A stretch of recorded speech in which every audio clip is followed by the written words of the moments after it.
Bueno, continuando con nuestro libro de Hans Olav Lallum, Satélites, serie negra de RDA. Y vamos al día 6. Un largo viaje hacia la noche. El jueves 15 de mayo de 1969 no empezó precisamente de la mejor manera posible. Acaba de llegar al trabajo cuando sonó el teléfono. Era el jefe que me pidió que fuera de inmediato a su despacho. Enseguida supe que algo iba mal. Los periódicos que se están preparando para el 17 de mayo, el día de la Constitución, estaban repletos de reportajes sobre el Apolo 10 y sobre el comienzo de la expedición con el Ra de Thor Heyerdahl, que partía desde Marruecos. Las noticias breves y repletas de inquietud que afirmaban que no había avances en la importante y delicada investigación de los asesinatos del multimillonario Magdaleno Chelledrú y del deportista de élite Leonardo Chelledrú iniciaban que amenazaba tormenta mediática. Aunque el jefe estaba en la mejor de sus dos disposiciones posibles, como me temía, no fue una conversación agradable. Me quedó claro que tras la muerte de Leonardo Chelledrú, tanto él como el resto de los compañeros estaban recibiendo cada vez más presiones de los medios de comunicación para que les informara de los avances concretos en la investigación. A esto se le unía la presión interna de quienes querían participar en la resolución del caso.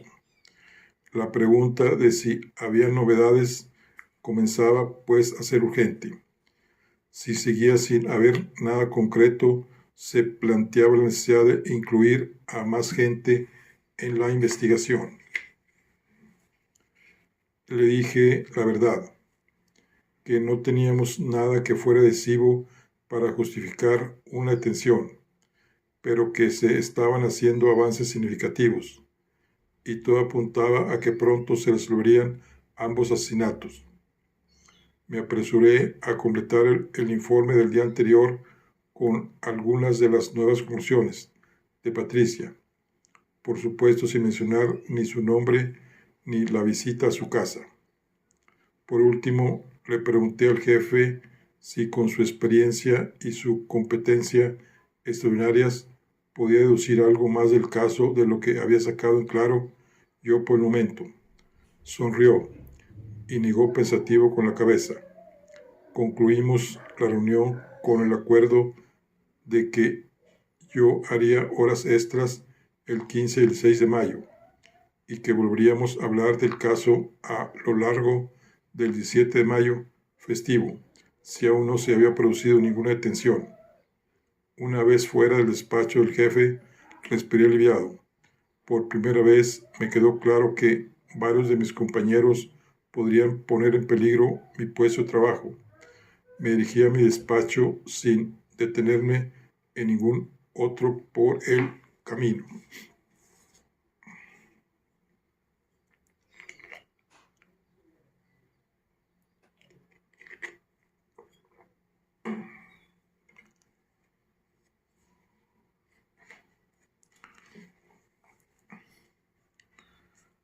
Si bien el día había empezado de manera accidentada, lo que vino a continuación se me hizo más agradable.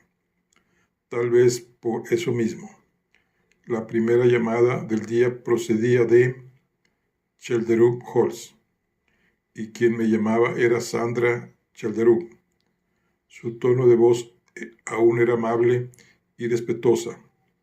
Solo quería volver a darme las gracias por estar llevando la investigación con tanto acierto y añadió que tanto su hija como ella misma agradecerían que les pusieran al día de la situación, si tenía a bien reunirme con ellas en algún momento de esa misma jornada.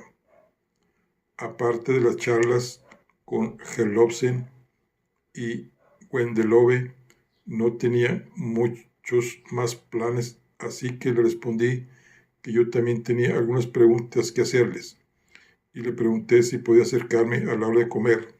Así quedamos. Acababa de colgar cuando llamaron a la puerta. Afuera, un técnico de huellas sin aliento había venido a informarme en persona de un hallazgo muy llamativo en el piso de Leonardo Chelderoux. En una cómoda junto a la puerta habían encontrado una huella reciente e inesperada de una de las mujeres a quienes habían tomado las huellas en Chelderoux Halls tras la muerte de Magdaleno Chelderoux. En ese momento, los rostros de las mujeres que se encontraban ahí me pasaron a toda velocidad por delante de los ojos. Entonces dijo el nombre que esperaba que dijera. 2 minutos más tarde, arranqué el coche y puse rumbo a Gulerasen. Me desvié antes de llegar a Chelderoux Halls. Esta vez tenía muchas ganas de escuchar lo que Magdalena Chelderoux tenía que decir en su defensa. Capítulo 3.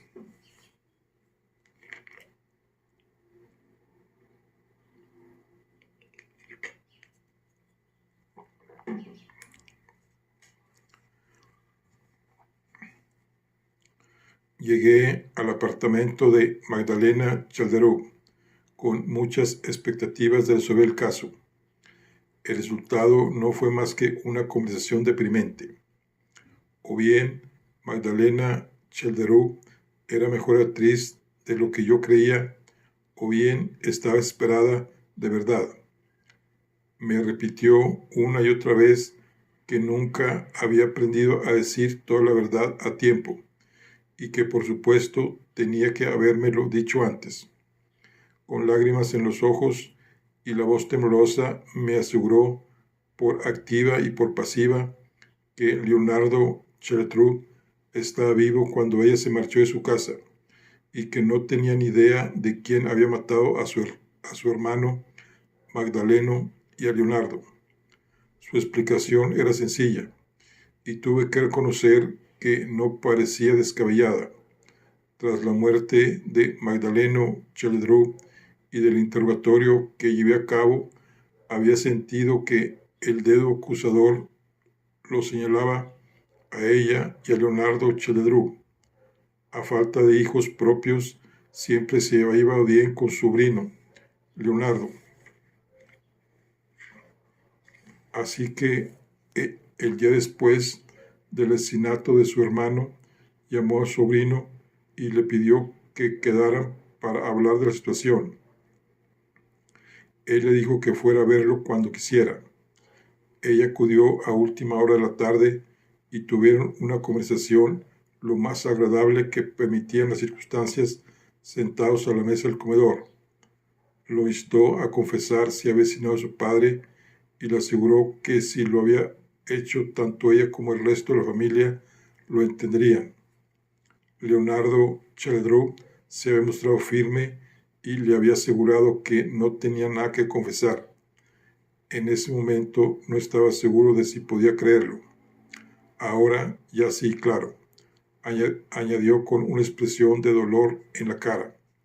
Según Magdalena, Leonardo Chelderoux se había mostrado relajado mientras conversaban, pero se puso nervioso de pronto cuando a las 9 recibió una llamada de una persona desconocida. Como ella estaba a su lado, escuchó la voz con la suficiente claridad para entender lo que decía.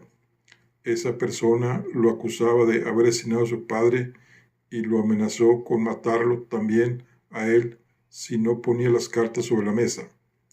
Colgó enseguida, justo después de asegurar desesperado que no tenía nada que confesar. Después se quedó muy agitado y como quería llamarme para informarme de lo ocurrido, ella decidió retirarse. Él echó el cerrojo. Esa fue la última vez que vio a su sobrino con vida, añadió con lágrimas en los ojos. le caías bien y tenía la esperanza de que pudiera resolver el asesinato de su padre, añadió. Estoy seguro de que lo dijo con buena intención, pero estas palabras me sentaron como una bofetada. Habían pasado 3 días y no había conseguido resolver ni el asesinato de Magdaleno ni el de Leonardo Chalderoux, y por la conversación que habíamos mantenido ese día, ella era la principal sospechosa de ambos asesinatos. Le pregunté por qué solo había una huella suya y cómo había acabado en la cómoda, junto a la puerta del salón. Su respuesta fue que, dada la gravedad de la situación, no quería dejar huellas innecesarias en casa de otros sospechosos y por ello no había fumado ahí. Por ejemplo, en la calle llevaba guantes y dentro había intentado no tocar nada. Leonardo le había puesto un plato y una taza, pero no los había usado. Suponía que la huella de la cómoda se debía quizá a que se había tropezado al salir y se había apoyado ahí para recuperar el equilibrio. Magdalena Chalderoux comprendió que su situación era delicada y me preguntó si tenía pensado detenerla. La idea me tentaba, especialmente si tenía en cuenta la conversación que había mantenido con el jefe ese mismo día, pero sabía lo contraproducente que podía resultar las detenciones apresuradas para la investigación, y tenía que reconocer que no tenía ninguna prueba que la incriminara.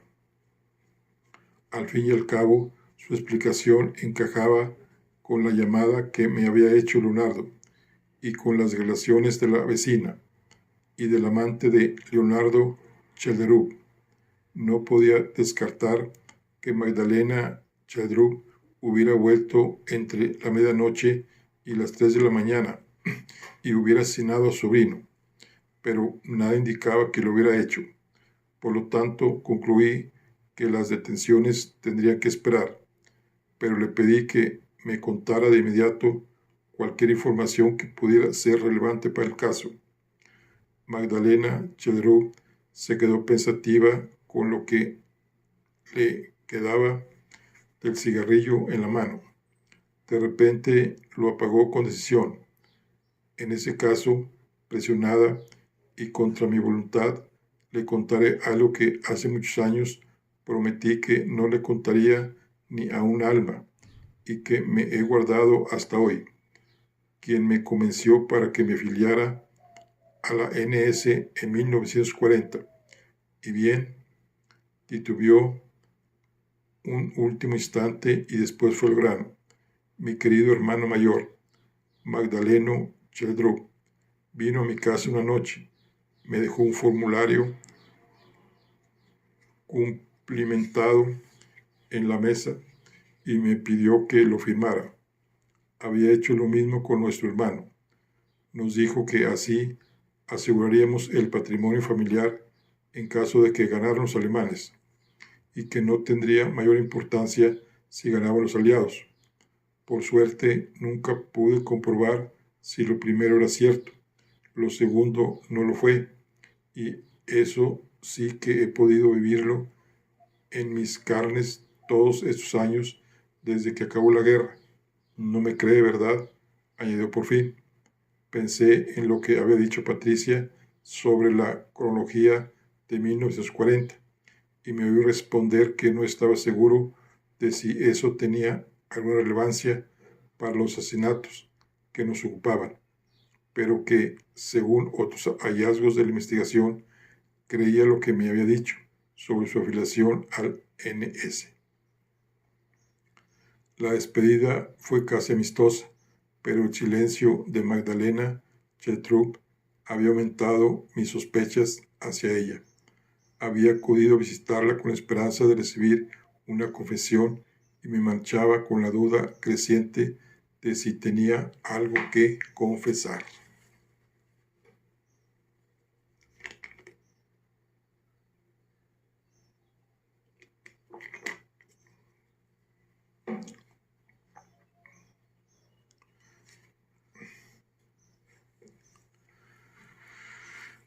capítulo 4.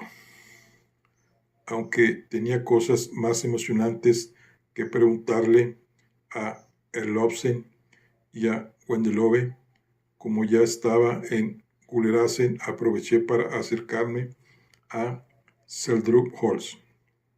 Sandra Chelderup salió a recibirme a la puerta y parecía estar aún de mejor humor que antes. Respondió de manera concisa y correcta a mis preguntas. Me dijo que, después de nuestra conversación del día anterior, había buscado el llavero por todas partes, pero no había ni rastro de él. En unas horas vendrían a cambiar la cerradura de la puerta principal, y en cuanto estuviera hecho, ya no necesitaría abusar de los recursos de la policía y los guardias podían retirarse. Las últimas noches no se habían producido percances en Seldrup Halls y los perros habían estado tranquilos. Me dijo que comprendía que la investigación era compleja y que no pudiera darle detalles por el momento, pero esperaba que hubiera habido avances. Le dije que sí y que teníamos sospechosos. Sandra Chelderup sonrió aliviada y me comentó que su hija quería hablar conmigo y que seguro que le encantaría oír de mi boca las novedades.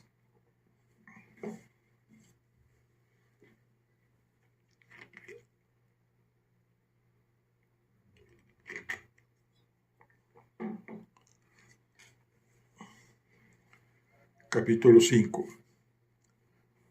La puerta de la habitación de María Irene Chelderup estaba cerrada, pero me abrió en cuanto llamé. La habitación era una combinación de dormitorio y estudio. Era muy amplia y tenía mucho espacio vacío, a pesar de que contaba con su propio sofá, televisión y tocadiscos, un escritorio enorme y una preciosa cama con dosel. En la puerta me esperaba María Irene, sonriente y muy elegante, con un vestido de fiesta negro, ajustado, y con los dos primeros botones desabrochados. En el cuello le brillaba una cadena de oro con un diamante auténtico. Era evidente que María Irene estaba estudiando, porque tenía unos cuantos libros de texto en el escritorio, pero me invitó a pasar y recogió los libros. Le comenté que cuando yo estudiaba bachillerato, ese tipo de libros de economía y de derecho no entraban en el temario. Se rió y me contestó que ahora tampoco, pero que en otoño empezaría la universidad y que de tal forma ella no era una alumna normal. No podía estar más de acuerdo. Me permití la osadía de preguntarle si normalmente ese era el atuendo de trabajo habitual en Chelderup Halls. Volvió a reírse y después me guiñó el ojo y me dijo que ese era el atuendo que reservaba para las visitas importantes. No podía decirle demasiado sobre la investigación y no tenía muchas preguntas que hacerle. En cuanto al anillo, el llavero y la situación de Chelderup Halls, su respuesta concisa con la de su madre. Su respuesta coincidía con la de su madre. Lo único que tenía que añadir era una disculpa por la violenta reacción de su madre tras la lectura del testamento. Nos quedamos en el sofá, mientras el tiempo pasaba a una velocidad inesperada. Pude constatar que María Irene me seguía fascinando más que cualquiera de las demás personas involucradas en el caso, a pesar de que poco a poco se iba revelando detalles de sus vidas que resultaban cada vez más emocionantes.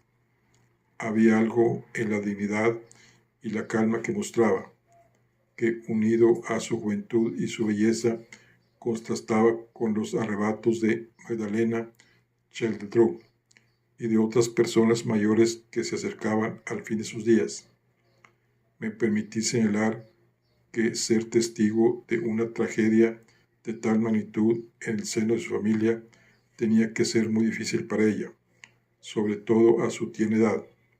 María Irene me aseguró que lo superaría, pero reconoció que algunos días eran duros y me agradeció con una sonrisa que me preocupara por ella. Mientras me decía todo esto, me apoyó una de sus delicadas manos en el hombro.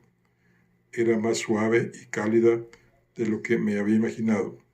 Fue entonces cuando me di cuenta de que llevaba abiertos ya no 2, sino 3 botones del vestido, de forma que la parte superior de sus jóvenes pechos quedaba a la vista. Lo que sucedió después me resulta difícil de explicar hasta para mí mismo.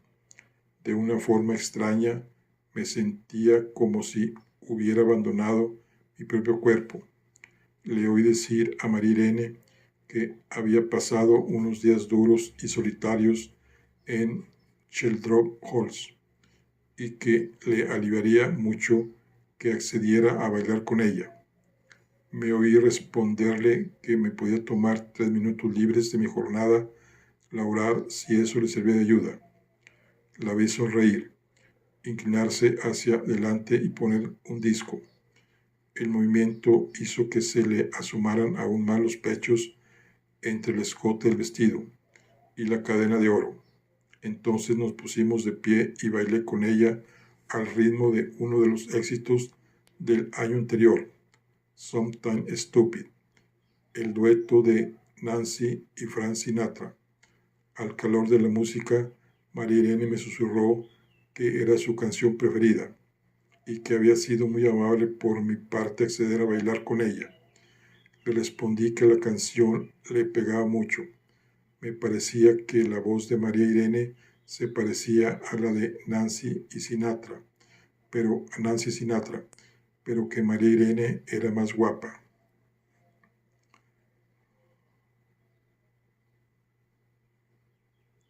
No podía decir con seguridad si le llegué a susurrar esto último. Recuerdo que pensé que su cuerpo parecía más seguro y más entero en mis brazos, y su risa aún más bonita, y también que sus labios rojos se acercaron aún más a los míos.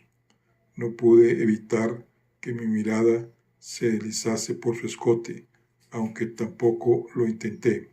Primero detuve la vista en el espectacular diamante, pero más tarde en sus más espectaculares pechos.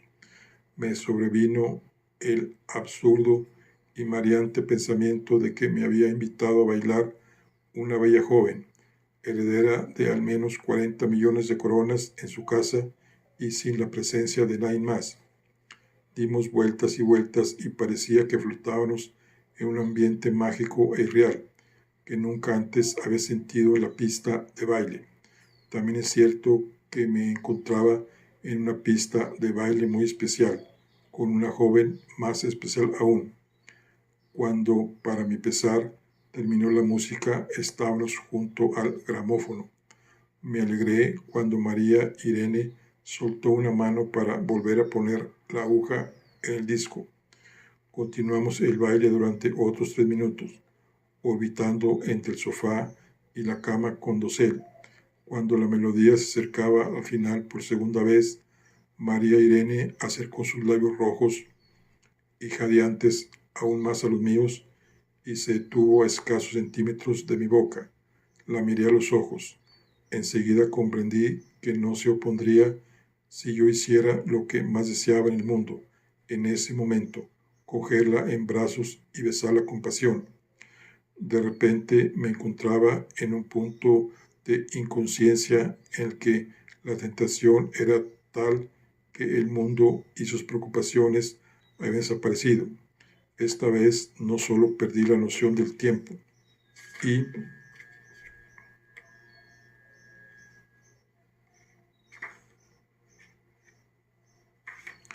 y del espacio, sino que también olvidé mi edad y en qué planeta me encontraba. La miré a la cara. Tenía una sonrisa pícara en los labios y un brillo pardo en la mirada, pero por lo demás mantenía una calma imponente.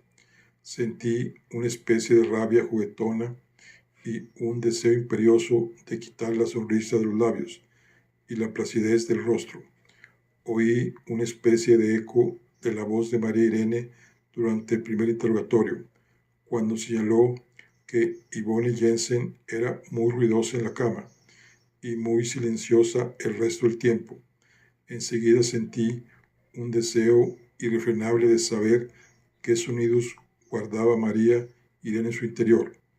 Ya la había levantado uno de los 2 centímetros que aún nos separaba cuando un ruido en el pasillo nos puso de nuevo los pies a la tierra. Literalmente, alguien llamó a la puerta y enseguida oímos una voz molesta y maternal. María Irene, haz el favor de no incomodar al inspector jefe con esa música espantosa. Esa fue la primera vez que odié a uno de los implicados en la investigación.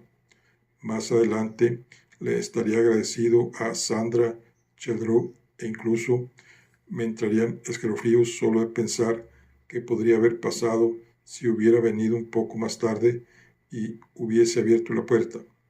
Era más que probable que 10 segundos más tarde hubiese tenido la lengua en la boca de María Irene, y no era impensable que un minuto después hubiera estado tumbado sobre ella en la cama con dosel. Así de poderosa era la magia de la situación. Por suerte, la voz de la madre la rompió de repente. Solté de pronto a María Irene como si quemara, algo que además no parecía estar muy lejos de la realidad. Nos separamos un par de pasos el uno del otro, por temor a que su madre pudiera abrir la puerta. En 5 segundos, María Irene llegó al tocadiscos y levantó la aguja. Ya se había abrochado los 3 botones del vestido que ahora le cubría el escote. Con un movimiento fulminante se quitó la cadena de oro y se la escondió en la espalda. Con un tono más alto de lo habitual, le dije que me parecía bien la música, pero que aún tenía que preguntarle por el anillo y el llavero desaparecidos. También con un volumen exagerado, María Irene me respondió que había ayudado a buscarlos y que no habían encontrado ninguna de las 2 cosas. El peligro pasó enseguida. La madre se fue sin tratar siquiera de abrir la puerta, pero la magia se había sumado y volví a sentir el suelo bajo los pies. Estaba de vuelta en mi propio cuerpo y hasta cierto punto había recobrado el control de mi mente. Le agradecí a María Irene su hospitalidad y le dije de nuevo muy alto que ya le había planteado todas las preguntas que tenía, al menos por el momento. María Irene volvió a sonreír y me aseguró también casi a voces que podía regresar cuando quisiera si creía que ella podía ayudarme en algo. Después añadió en un susurro que le gustaría mucho poder invitarme más adelante, cuando el caso estuviera resuelto y la investigación cerrada. Le di un abrazo cauto a modo de despedida. Cuando nos separamos, me percaté de que se había vuelto a desabrochar los 2 primeros botones del vestido. Le murmuré que mientras tanto se cuidara y me retiré con premura. Sandra Chedrou me esperaba junto a la entrada. Me sobresalté al verla, pero volví a calmarme cuando se disculpó por si la música me había molestado durante el interrogatorio. Me dijo que su hija tenía una personalidad fuerte y que su rebeldía juvenil se había intensificado tras la muerte de su padre. Le aseguré, aliviada, que no pasaba nada y que tenía una hija estupenda. Le rogué que se cuidaran la una a la otra hasta que se aclarase el caso. Ya en el coche pisé el acelerador e intenté dilucidar si lo ocurrido en la habitación de María Irene había sido real o si se había tratado de un sueño. Llegué a la conclusión de que lo que había ocurrido es que había estado terriblemente cerca de lo que podía haber sido mi peor pesadilla. Al mismo tiempo, cabía la posibilidad de que después de la investigación pudiera hacerse realidad una situación de ensueño, si conseguía detener pronto al culpable. Enseguida convine conmigo mismo que no podía mencionarle este episodio a Patricia, y que lo único que pondría en el informe del jefe sería lo siguiente: tanto la madre como la hija mantienen no tener conocimiento del paradero de las llaves y el anillo desaparecido.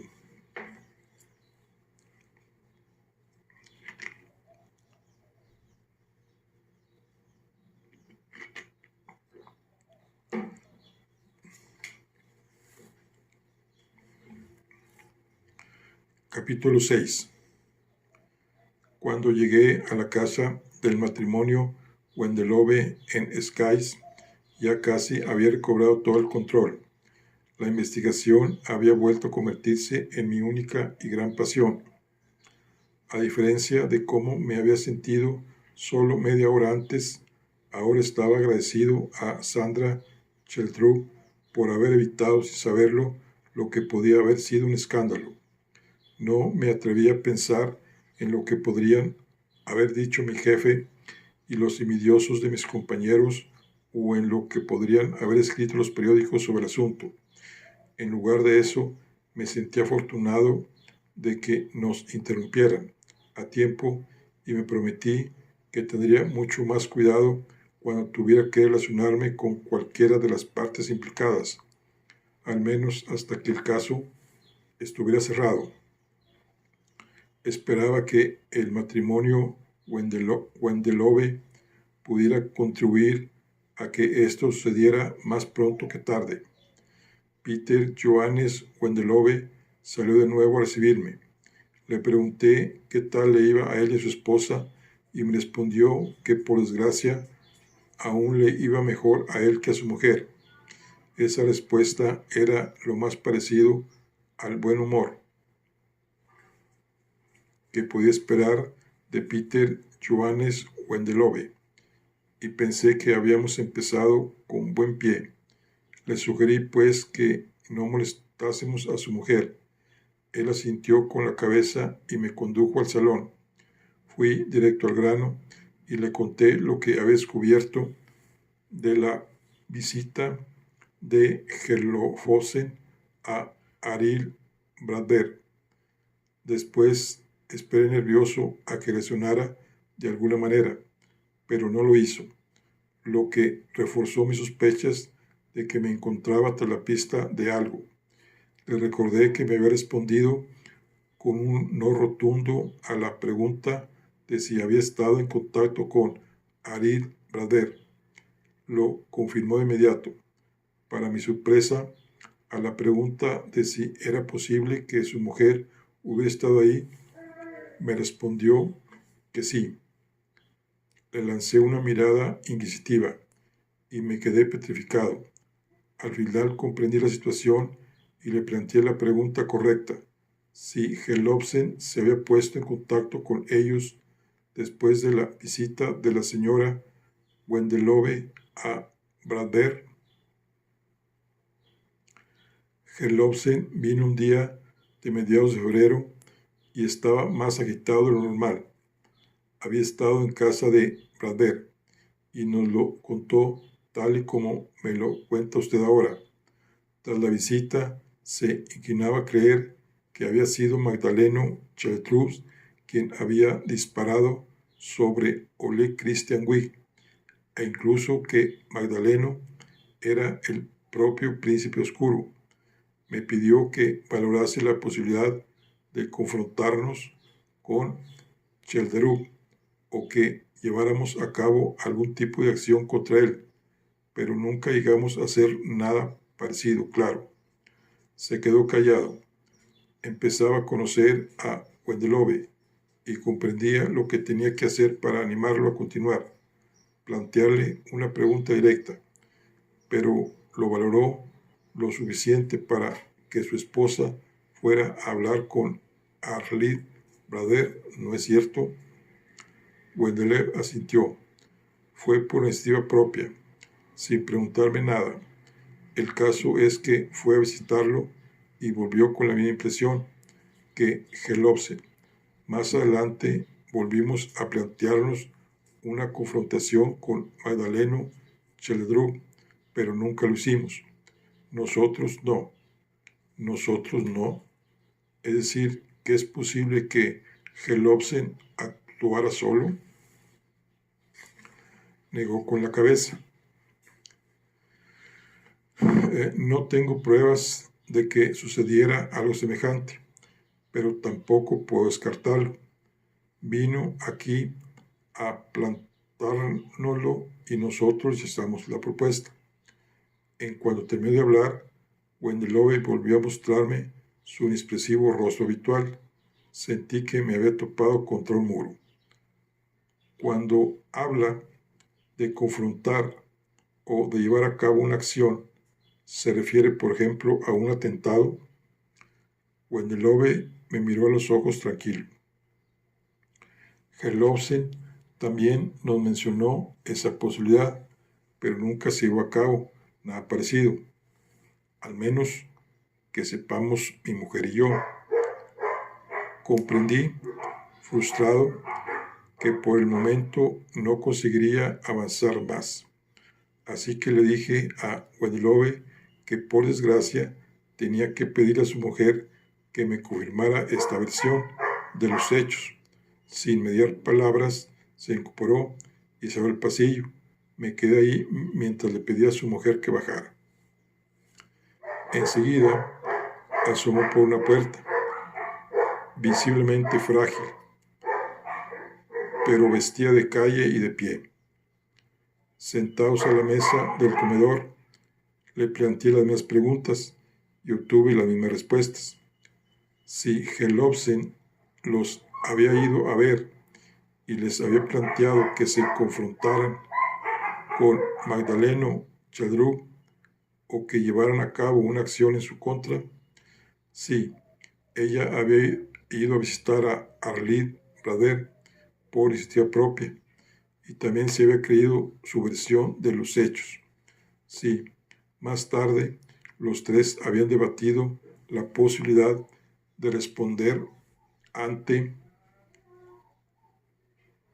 Cheldrú, pero no, nunca lo habían hecho, al menos que ella supiera.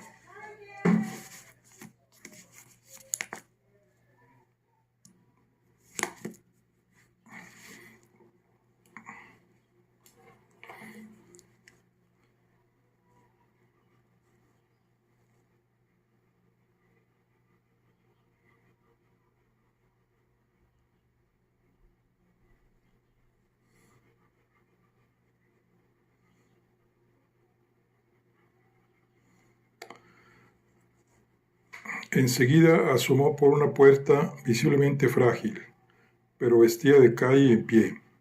Sentados a la mesa del comedor, le planteé las mismas preguntas y obtuve las mismas respuestas. Sí, Gelobsen los había ido a ver y les había planteado que se confrontaran con Magdaleno Cheldrú o que llevaran a cabo una acción en su contra. Sí, ella había ido a visitar a Aril Brader por iniciativa propia y también se había creído su versión de los hechos. Sí, más tarde los tres habían debatido la posibilidad de responder ante Cheldrú, pero no, nunca lo habían hecho, al menos que ella supiera. Un aire de seriedad, pero no por ello de antipatía, reinaba en la sala. Me arrepentí de no haber interrogado a la señora Wendelboe desde el principio, pero no tenía muchos motivos para pensar que las cosas hubieran sido distintas de haberlo hecho. No estaba muy seguro de si la versión del matrimonio Wendelove era cierta o no, pero en cualquier caso las versiones de ambos encajaban a la perfección.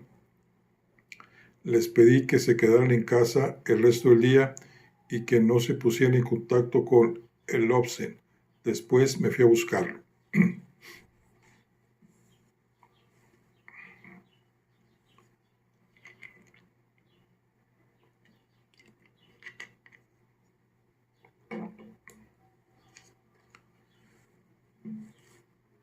Capítulo 7. Encontré a Hans Herlofsen donde uno esperaría que estuviera un día laboral a las 3:30 de la tarde en su despacho del centro, oculto tras una pila de papeles repletos de números y de columnas. En voz baja apuntó que el trabajo era lo único que le permitía seguir adelante. Enseguida le aseguré que esa parte del caso estaba bien, pero que había surgido otros temas importantes de los que teníamos que hablar. Asintió con la cabeza y a regañadientes dejó a un lado las cuentas que estaba revisando. No me contó que había visitado al matrimonio Wendelove tras su visita a Brandberg, le dije. Se puso serio de inmediato. No, y ellos tampoco deberían haberle contado que lo hice. En ningún caso quería arrojar, sin motivo, una luz negativa sobre mis viejos amigos de la guerra, y estoy 100% seguro de que ninguno de los dos tuvo nada que ver con el asesinato de Magdaleno. Pero se apresuró a añadir en su defensa, si están intentando echarme la culpa a mí, ahora diría que estoy seguro al 50%, y tendría que habérselo contado todo ayer. Mi paciencia con las personas que en este caso solo me contaban medias verdades está a punto de agotarse del todo. Le dije con tono firme que me lo tenía que haber dicho antes y le pedí que en su propio beneficio me contara todo lo que pudiera tener relevancia en el caso, estuvieran o no involucrados sus viejos amigos de la guerra o quien fuera. Asintió con la cabeza y habló. Desafortunadamente, su versión revisada encajaba muy bien con la de los Wendelove. Reconoció que se había puesto en contacto con ellos a mediados de febrero, el 16 para ser exactos, y les había propuesto llevar a cabo una acción contra Magdaleno Chelderú. Rechazaron la idea entonces, pero lo llamaron 12 días más tarde, después de que la señora Wendelove también hubiera visitado a Bradberg. Sentados a la mesa, concluyeron que era muy probable que Magdaleno Chelderú hubiera sido responsable de la muerte de Ole Christian Witt, pero las circunstancias no estaban claras y no tenían la seguridad suficiente para confrontarlo.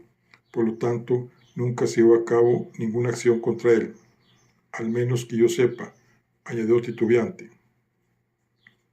Cada vez sentía más rabia por los protagonistas de este caso. Estaba claro que Wendelove y Herlofsen eran quienes habían estado en contacto con Brandberg, como también lo estaba que hubieran debatido la posibilidad de llevar a cabo un atentado contra el difunto Magdaleno Chelderú. Los Wendelove negaron haber tenido nada que ver, pero no descartaban la posibilidad de que Herlofsen hubiera podido llevarlo a cabo en solitario. Herlofsen negó haber tenido nada que ver, pero no descartaba la posibilidad de que los Wendelove hubieran podido llevar a cabo en solitario. Mientras tanto, yo no tenía pruebas de que alguno de ellos pudiera haber tenido algo que ver con el envenenamiento. De nuevo, sentía que me daba de cabeza contra el muro, justo ahora que parecía tener la solución al alcance de la mano. Le pregunté si tenía motivos para sospechar de Wendelove. Tras pensárselo un instante, me respondió que una vez, 28 años atrás, había oído a Peter Johan Wendelove amenazar con matar a Chelderú. La amenaza tuvo que ver con su aceptación en el grupo de la resistencia.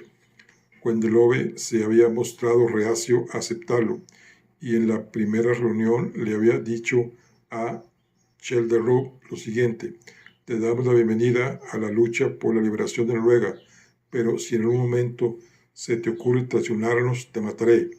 Y si me traicionas a mí, yo me encargaré de que alguien acabe contigo. Herlofsen declaró que no era impensable que esa amenaza se hubiera llevado a cabo muchos años después, y añadió que esa fue la primera vez en todos sus años que había visto algo parecido al miedo el rostro de Magdaleno Chaldarú. Tomé nota con interés y le juré a Gelobsen y a mí mismo que le preguntaría a Wendelov al respecto. Después proseguí. Le dije muy serio a Gelofosen que aún tenía que responder por una cosa y que mi conversación con Wendelove podía indicar que él mismo podía haber confrontado a Chaldrú con lo que había descubierto. Imposible, porque me espetó de pronto. Se puso colorado. Nos quedamos un instante en silencio y después acabé yo la frase. Imposible porque no se lo han contado a ellos, pero sucedió, ¿verdad? Y por eso cambió el testamento. Imposible porque no se los ha contado a ellos, pero sucedió, ¿verdad? Asintió con un cauto cabeceo y apoyó las manos en la mesa, en un intento de tranquilizarse. La idea me obsesionaba y comenzaba a estar desesperado. Cada vez estaba más convencido, pero Bradley había muerto y los Wendelove no querían seguir adelante. Les iba bien en el aspecto económico, así que me quedé solo con toda esa presión. Tras haberme detenido 8 veces, el 9º día entré en su despacho, justo antes de irme a casa, el 4 de abril. A Gelofosen le brillaban los ojos. Esperé impaciente a que continuara. Fue el peor momento de mi vida y el más importante. No había manera de saber cómo reaccionaría Magdaleno a un intento de chantaje, pero cada vez estaba más seguro de mí mismo. Mi odio hacia él crecía por momentos, como también lo hacía mi frustración por la situación económica en la que me encontraba. Así que ese día entré en su despacho y se lo solté. Le dije que había hablado con Bradberg antes de que falleciera y que creía que era el propio Magdaleno quien había matado a Ole Christian Wee. Después añadí que tendría que compartir mis sospechas con los Wendelove, a menos que encontráramos una solución para esos asuntos pendientes que aún pesaban sobre mí. ¿Cómo reaccionó él? Gerlofsen me dedicó una amarga sonrisa. De ninguna manera. Entonces fue cuando supe con seguridad de que yo tenía razón. Se quedó sentado impertérrito mirándome.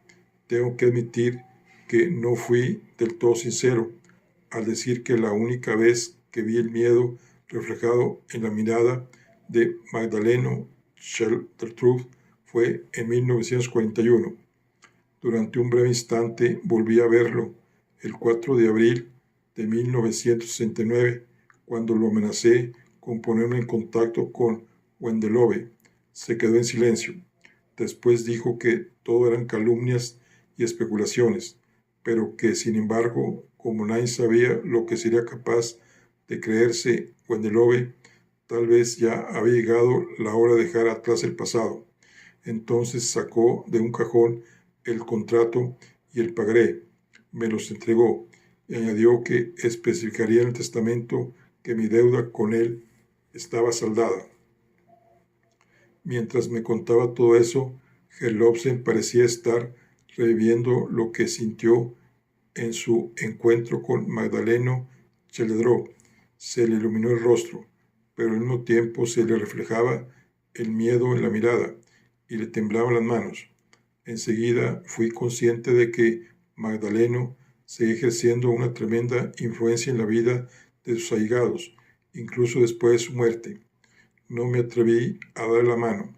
Me llevé los documentos y le aseguré que no diría nada, pero me apresuré a añadir que si me ocurriera algo, tanto Wendelove como la policía recibirían una carta con mis conclusiones. Él asintió con la cabeza y volvió a su trabajo. Yo me dirigí exultante a mi oficina y quemé ahí mismo los 2 documentos con una vela. Hans Gerlofsen sonrió, pero aún temblaba. Ese fue el momento más importante de mi vida, después de la guerra, más aún que cuando conocí a mi primer nieto. pero después me sentí muy intranquilo por lo que pudiera hacer. A pesar de que le había dicho, me mantuve al acecho durante las semanas siguientes. No recobré la tranquilidad hasta la lectura del testamento. Podía no haber hecho lo que me prometió que haría, y podía tener copias de los documentos que quemé, pero no dejó ninguna carta lista para ser enviada a Gwendelove en caso de que le hacinaran, porque no era necesario, ¿verdad? Porque si fue a ver a Magdaleno Chelderú después de que falleciera Bradver, ya habían pasado varias semanas desde que informó a los Gwendelove. Asintió con la cabeza. Exacto. Hablé con ellos 16 días antes de hablar con Chelderú. Yo habría estado a favor de llevar a cabo algún tipo de acción contra él, pero solo si con ello hubiera conseguido salvar mi economía y solo si ellos hubieran accedido a ayudarme. Una vez que tuve los documentos en mi poder, no me habría opuesto a que los Gwendelove lo hacinaran, pero no sé si lo hicieron. Lo que sí que sé es que yo no tuve que nada ver con su asesinato. La conclusión me resultó decepcionante. ¿Cómo me tendría que haber esperado? Sentí que Gerlofsen se encontraba en caída libre, pero aún negaba en redondo su implicación en el asesinato. No había pruebas que lo señalaran como un asesino más probable que los Gwendelove o Magdalena Stelduc. No sentí la necesidad de dar las gracias a Gerlofsen, a pesar de la interesante información que me había proporcionado. En lugar de eso, le di una reprimenda por no habérmelo contado antes. Gerlofsen estaba empezando a comprender que se encontraba en una situación vulnerable y se puso nervioso. Como ya había hecho Magdalena Chelderú, hacía unas horas me preguntó si estaba detenido.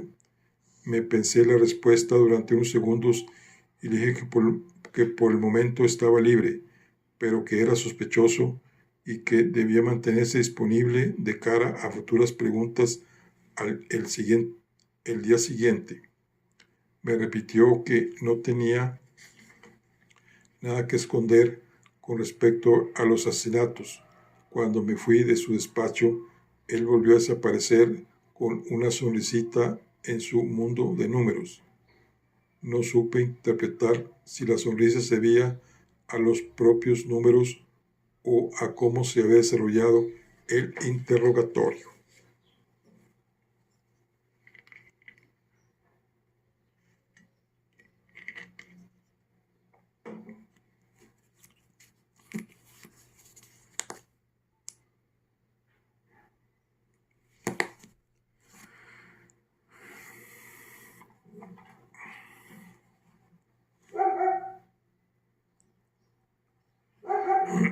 Capítulo 8. Federico Chelderú y yo teníamos un porcentaje de alcohol en sangre mucho menor que el día anterior. Cuando llegué estaba casi sobrio y la mesa parecía más ordenada que la última vez que estuve en su casa. Al principio hablamos del llavero desaparecido. Se disculpó por su arrebato de la noche anterior y me dijo que aceptaría con gusto mi oferta de poner a su disposición a un policía de guardia. Se acordaba perfectamente del llavero de su padre. Era un símbolo de poder y control. Su padre tenía las llaves de su casa desde hacía muchos años, pero nunca las había utilizado. Sobrio y con la cadena de la puerta echada, Federico estaba más tranquilo con respecto al llavero desaparecido. Aproveché la oportunidad para preguntarle, sin rodeos, si sabía que su hermano tenía pareja, pero que no se trataba de una mujer. Se quedó inmóvil un segundo y después asintió. Puede que sea vago, egoísta e inútil para la ciudad, pero no soy un criminal y no le miento a la policía. Sí, ya hace años que sé que Leonardo prefiere la compañía masculina. Se lo pregunté cuando tenía 19 años. lo sospechaba desde hacía tiempo. Leonardo era todo un experto en guardarse las cosas, pero se le daba fatal mentir, así que confesó de inmediato. Estaba muerto de miedo y me rogó que no se lo dijera nunca a nadie.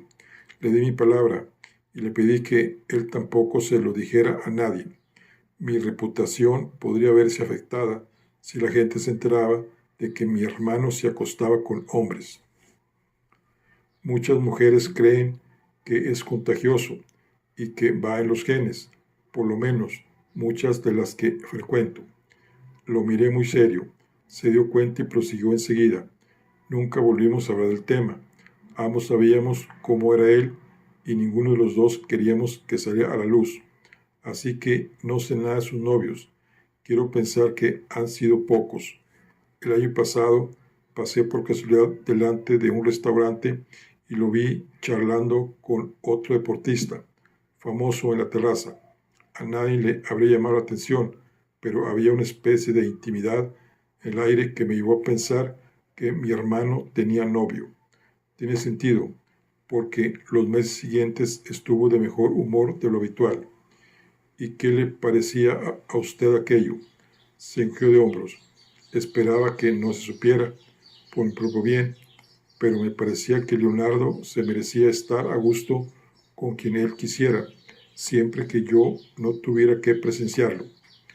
Tenía conocimiento de esto su padre. Volvió a hacerse el silencio durante unos segundos, un breve tiempo que pasó mucho más lento que antes. Federico Chelderoux tragó saliva 2 veces antes de continuar. Con cierta alegría me di cuenta de que le temblaba la voz. Espero que valore mi sinceridad y mi generosidad. Sí, mi padre lo sabía. Se lo conté yo unos días después del episodio del año pasado. Pensé que tal vez le interesaría saber a lo que se dedicaban sus hijos. En ese momento sí que lo miré muy serio y oí la indignación en mi propia voz.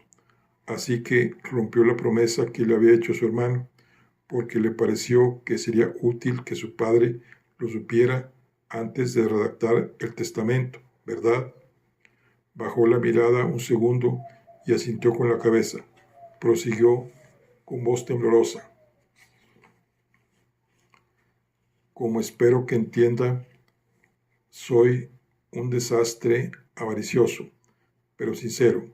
Sí, temía por mi propia situación en cuanto al testamento y contaba con que mi hermano Leonardo le iría bien de todas formas.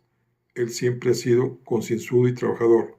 Yo nunca he sido ninguna de las dos cosas, así que tengo que hacer lo que pueda con lo que tengo, el dinero de la familia y una inteligencia práctica. Me controlé lo mejor que pude y le pregunté a Federico Chelderoux cuándo había ocurrido eso y cómo había reaccionado su padre. Pensativo frunció el ceño. No recuerdo la fecha exacta, pero fue a finales de otoño, en noviembre o en diciembre. Como bien sabe, mi padre era un hombre muy serio y con mucho autocontrol, pero estaba claro que la noticia le afectó y que además no le gustó nada. Me dijo gracias por la información o algo así, una expresión que no recordaba haberle oído decir desde hacía más de 20 años, cuando un día llegué a casa con unas notas espectaculares e inesperadas. No sé si alguna vez llegó a hablar del tema con Leonardo y tampoco si fue uno de los motivos para modificar el testamento. La verdad es que me ha favorecido más el segundo testamento que el primero, pero por suerte a mi hermano también. De repente me percaté de que Federico Chelderoux me estaba tuteando, un detalle que, dado el contenido de la conversación, no me gustó nada. O sea, que rompió su promesa y reveló un secreto importante de la vida de su hermano, con la intención de que su padre le mejorase la herencia. Y además, ahora que han asesinado a su hermano, todavía le dará unos cuantos millones más. Espero que comprenda que el desarrollo del caso lo convierte en sospechoso. Se quedó pensando un rato y levantó la voz indignado. Comprendo que para ti todos seamos sospechosos y que puede generar suspicacias que alguien herede grandes sumas de dinero tras los asesinatos de su padre y su hermano, pero lo único que me señala como sospechoso por encima del resto es mi cuenta corriente.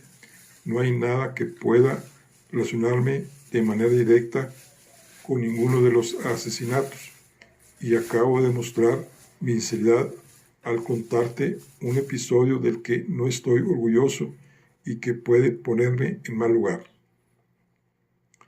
Le aseguré a Federico Cheldreau que él solo era uno de los muchos sospechosos del caso y que no tenía un estatus oficial. Se calmó un poco y pareció satisfecho. Nos despedimos con cortesía, pero sin echarnos la mano.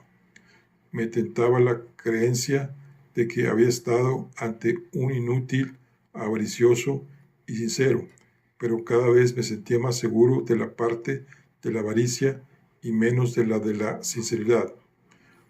En las últimas 24 horas había visto yo un par de veces a un Federico Cheldreau mucho menos jovial, que aparecía de repente cuando veía amenazados sus intereses.